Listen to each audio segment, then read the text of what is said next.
Good morning, this is Mike Furman at Iredell Free News. We're here today at Iredell Memorial Hospital with Iredell Health System CEO and President, John Green. John, thanks for joining us. Absolutely. Also with us today is Dr. Joseph Mazzola. He's the Vice President of Medical Affairs. Thank you. Thanks for being with me today.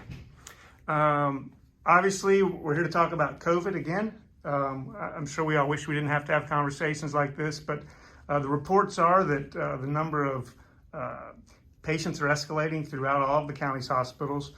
Wanted to get some information about what's happening here. First of all, at Iredell Memorial Hospital, what you're seeing. Do you have open beds?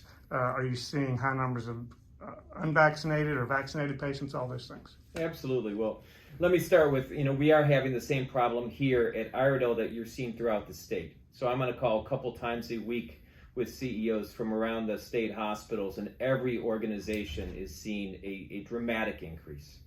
So if you go back 21 to 24 days ago, we had 4 COVID inpatients in the hospital. And we had remained at that number for probably 3 or 4 weeks. Escalated and went down a little bit, but it was always a single-digit number. And what we have seen over the course of this past week is that we've risen back above 50, and we have remained in the high 50s. Joe, today we have 57 COVID positive patients in the hospital. One of the things we have started to do then is we've started to look at what percentage of those individuals are vaccinated or not vaccinated, because we believe it's of the public's interest. And so Joe has been measuring that every day for me. Correct. So over the past 3 weeks or 4 weeks, we've been monitoring our vaccinated versus our unvaccinated admissions. Today, we're at 84% of our patients in the hospital are unvaccinated. And those vaccine breakthroughs we're identifying are typically patients who are in their 70s or 80s or immunocompromised. We're seeing the breakthroughs in those patients who are on active chemotherapy or cancer treatments.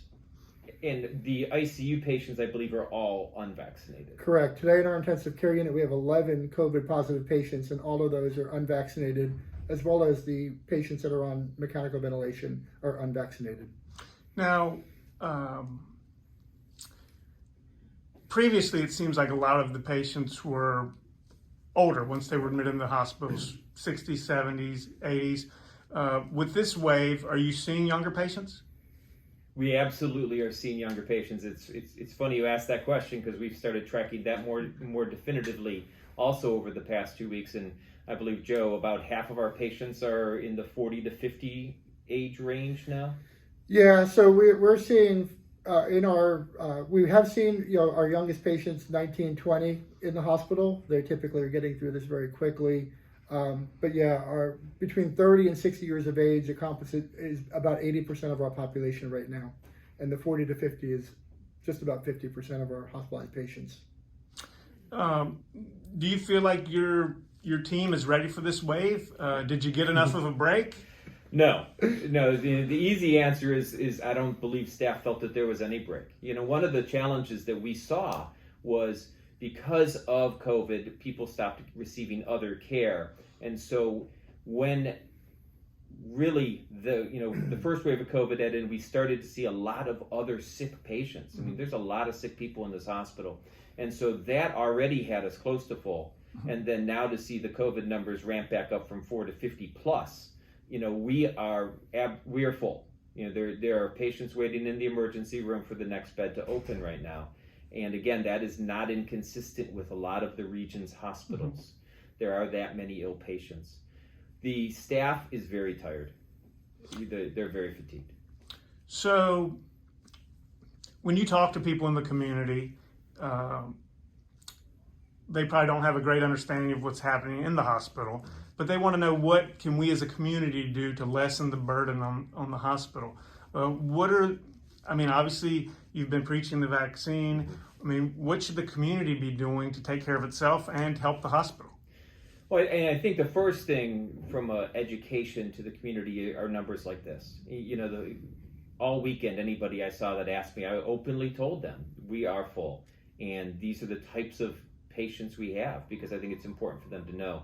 Additionally, it really goes back to the standards, Joe. We're looking at, socially distancing. We're looking at, do you really need to go to that larger event? Should that event be occurring right now? I think everyone has to not stop living their life, but also really think, is this something that I need to be doing right now? Because there could be someone there spreading this disease process. I mean, what would you add to that? Yeah, I think the thing that's concerning is the clusters of families, the husbands and wives, the parents and the elderly parents and their children, their adult children. We're seeing and admitting clusters together. So the social distancing within the family, we used to tell patients, if you were positive, stay away from your family, isolate yourself, in a basement or another room. We're not seeing that social compact any longer. And obviously I'm going to preach and always preach as John does, wear a mask. One of our best protections from spreading this disease is having two people wearing masks where the aerosolized droplets that, the way this is spread could, be somewhat defended against. So there is an open debate in our community about whether masks do any good. I mean, our Iredell Statesville Schools has not mandated masks for students. I mean, that could be a whole nother interview, but you have 20,000 students and teachers returning to school today, and it's parents' choice whether the students are masked. That must give you some concern about the fallout. Oh, it absolutely gives us concern about the fallout, because you can be a carrier whether you have an active appearance of having COVID, and that's one of the biggest concerns. Are masks perfect? Of course not. Are masks worn correctly all the time? No. Are masks a helpful deterrent? Absolutely. So I'm going to look at it as a component of a percentage. And is it going to get me 100% safe? No. But if I can get anywhere from 30 to 50 to 70 to 80, I'm going the right direction. And when we're at a point in our community that we are just getting overrun with this disease process, any percentage helps. Yeah, I think the masks are never going to be perfect, but as we preach in healthcare, washing our hands is one of our number one protections against spreading disease. Wearing a mask is another additive protection against spreading any disease. We're upcoming to the influenza season. So again, we want to just protect our community. In our hospital, we struggle with the fact that we are very shut down. We have some limitations in visitation. We require all of our employees and anyone who comes into our building with wearing a mask. That was our business choice. We can't mandate other businesses to make those choices. We could just put the public plea out to wear a mask, social distance, wash your hands.